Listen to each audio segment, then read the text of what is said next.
No, no, no, no, no, no, no, wait. Wait. Push forward with breaking armor and dwindling supplies. Open one more dungeon door with an unknown level of danger behind it. Stand and fight a crowd of methodical undead, or admit defeat and begin the long journey back to the dungeon entrance just to ensure you live to fight another day. All these and many more moment-to-moment questions are what this game is constantly asking you. With no time limit and an ever-growing enemy presence, how far you push yourself and what risks you take to complete your objectives are entirely left up to you. This is not your typical extraction game where you load in, camp a valuable area or an extract, kill players for the loot they've gathered, or, in turn, get killed on your way out after working hard to complete your tasks. There are no hostile players, no PvP, just a broken world teeming with horrors beyond man's understanding for you and up to 4 other adventurers to set forth into. Now let's cut the theatrics and dig into Expedition Into Darkness. The gameplay loop is not going to feel too uncommon for those familiar with the extraction genre, but with Expedition blending extraction, dungeon crawling, and almost survival horror into one neat package, I believe there are countless hours of fun to be had for many gamers, even outside the extraction shooter bubble. From the main menu, you have access to the player's hideout, giving you your stash, your character's inventory, all of your contacts, which would be the merchants to trade, barter, and accept quests from, along with a very robust crafting system. You have the usual hideout upgrades, most of us are familiar with at this point. From here, equip yourself with arms, armor, light sources, and healing, accept your quests, and set off. One of the first things you may notice is just how dark the game is. Even with a torch out or a lantern lit, the darkness is ever encroaching and always hiding dangers within.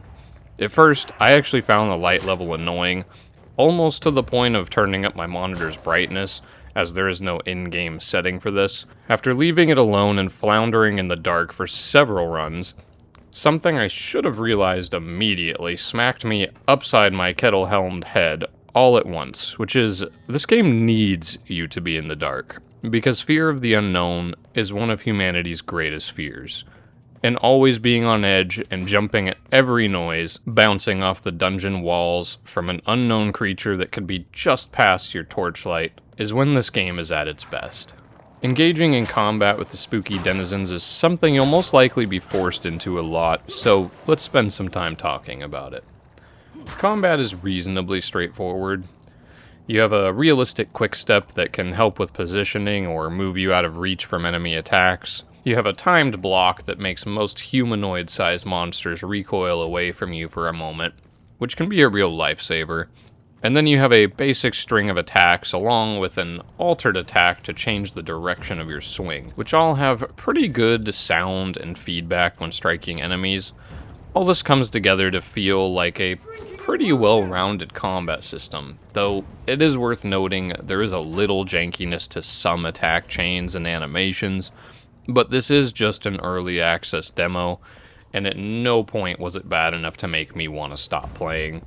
A cool detail that I had forgot to mention that really tickles the medieval history nut in me is the fact that there is a dedicated button to flip your weapon. Now, in case this sounds crazy, let me give you the easiest example, which would be a poleaxe that has an axe on one side and a spike on the other. This button allows you to, on the fly, change the attack and the damage type you are dealing, letting you deal with a wider range of threats, which is absolutely phenomenal. The arms and armor in Expedition has to be one of the coolest systems I've seen in a game for some time. So the way it works is most weapons and armor have a base type such as a sword. But then the blade, pommel, hilt, and crossguard can all be swapped out between ones found out in the world or purchased from a blacksmith, all having slightly different or buffed stats. Armor can also be adorned with extra features such as face guards for helmets, a lantern holder to attach to your backpack, allowing a good light source while leaving both hands free for weapons, or a shield. Different materials such as bronze and iron offer a slightly different appearance, and strength to gear, which provides even more loot and upgrades to chase after, along with a visual sense of progression.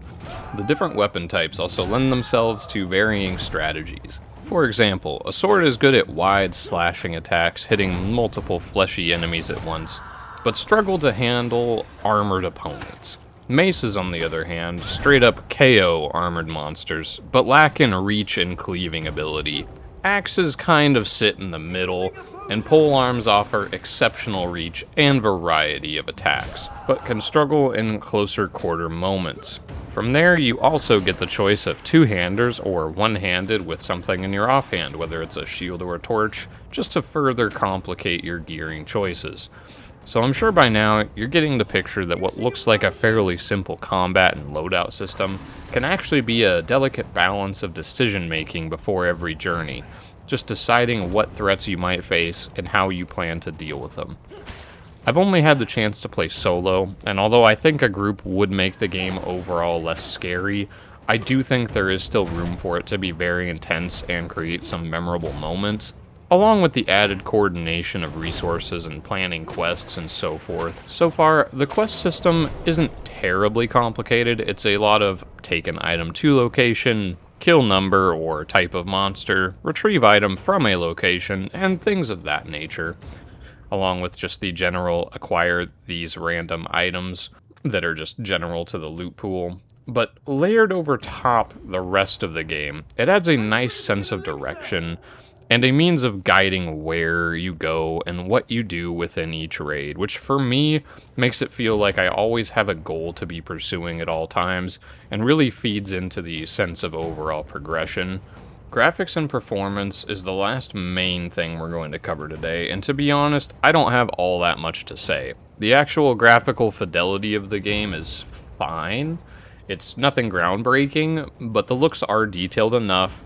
The darkness, along with the themes and the art style, definitely do the heavy lifting when it comes to appearances.